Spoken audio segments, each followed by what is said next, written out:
sejahtera untuk kita semua. Shalom. Assalamualaikum warahmatullahi wabarakatuh. Om Swastiastu, Namo Buddhaya, Salam Kebajikan. Pada saat ini, kami dari kelompok 3 mata kuliah Ekonomi Politik, Program Studi Ilmu Pemerintahan, Fakultas Ilmu Sosial dan Politik, Universitas Samratulangi Manado, akan mempresentasikan hasil diskusi kami mengenai perspektif ekonomi politik baru. Namun sebelum itu, saya akan memperkenalkan anggota kelompok yang ada. Yang pertama, Steidi Sagai. Yang kedua, Roberto Gagola. Yang ketiga, Elaino Mongilala. Yang keempat, Gilbert Patella. Yang kelima, Febi Suu. Yang keenam, Kevin Mentaruk.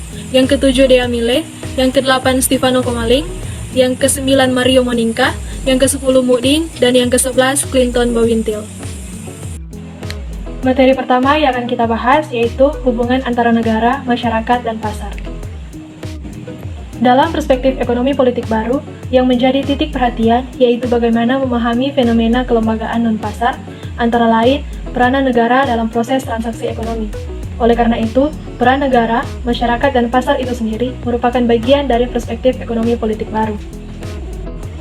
Ketiga konsep ini merujuk pada karya Popkin tentang petani rasional atau rational peasant. Kemudian konsep tentang hubungan pasar dan negara yang merujuk pada karya Robert Bates tentang pasar dan negara atau market and state. Dan konsep kebijakan publik, kelangkaan dan pilihan atau scarcity choice and public policy merujuk pada karya Donald Rothschild dan Robert Curry tentang masyarakat dan kebijaksanaan publik.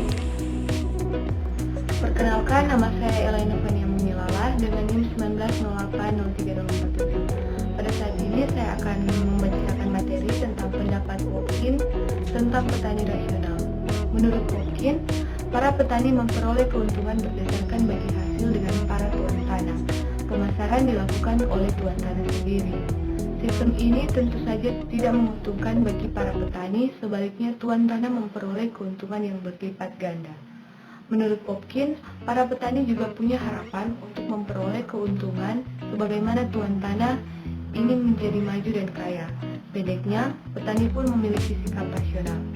Dalam pandangan Popkin, para petani harus memiliki kebebasan dengan tindakan individualnya dalam mengelola pertaniannya. Para petani harus bebas menjual hasil panennya ke pasar, sebab pada dasarnya petani tidak anti dan bukannya tidak mengenal pasar. Pasar dan negara.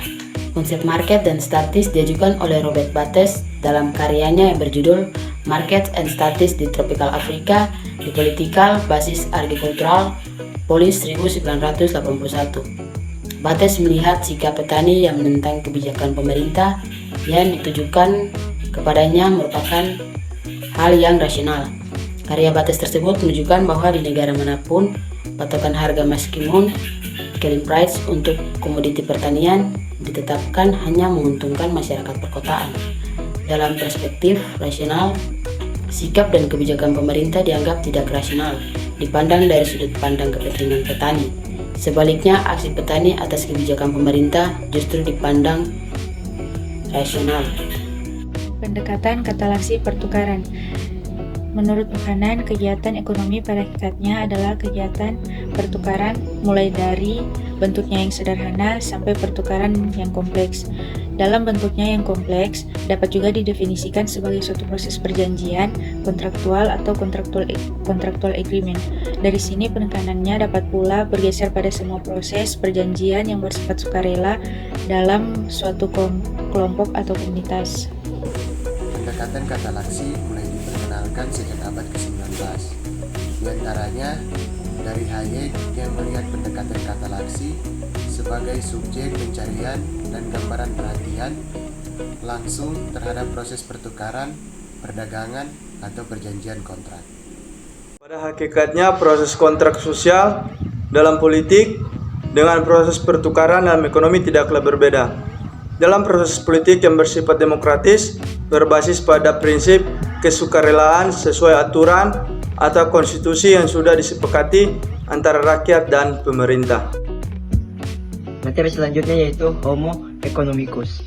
Bisa diartikan sebagai manusia serakah atau mengandung makna yang mementingkan kepuasan diri sendiri dan dianggap tidak mencerminkan totalitas manusia seutuhnya. Berikutnya yaitu konsep Homo economicus. Digunakan untuk memahami lebih jauh perspektif public choice, sehingga pengertiannya ialah bagaimana manusia terus berusaha untuk memenuhi kebutuhan pribadinya atau memaksimalkan utilitasnya. Hal ini berkaitan dengan keterbatasan sumber daya yang dimilikinya. Dan yang terakhir yaitu konsep homo economicus dipandang cocok untuk memahami perilaku ekonomi individu dalam masyarakat yang bersifat liberal kapitalistik. Perkenalkan, nama saya Gilbert Duval Ratela dan saya akan membacakan materi tentang ruang lingkup public choice.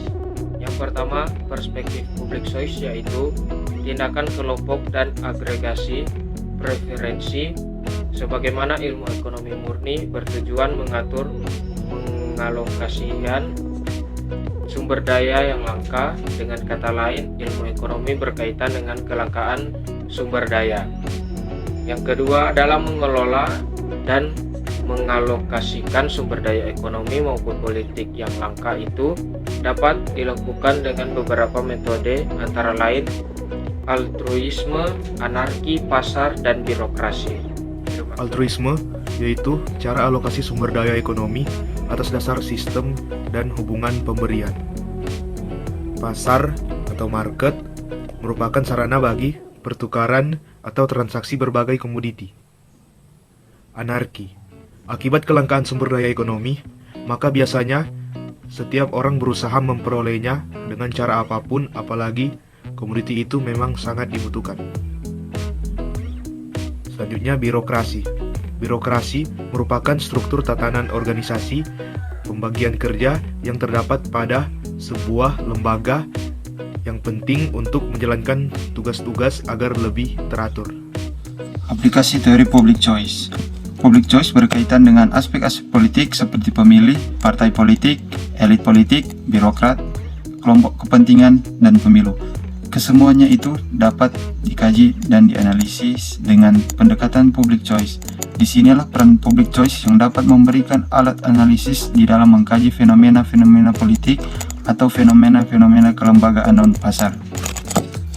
Kritik terhadap public choice. Kritikan terhadap public choice lebih diarahkan pada pandangan yang bertumpu pada rasionalitas individu dan menyampingkan faktor-faktor eksternal dari individu bersangkutan seperti lingkungan sosial, budaya, dan politik yang ada di sekitarnya.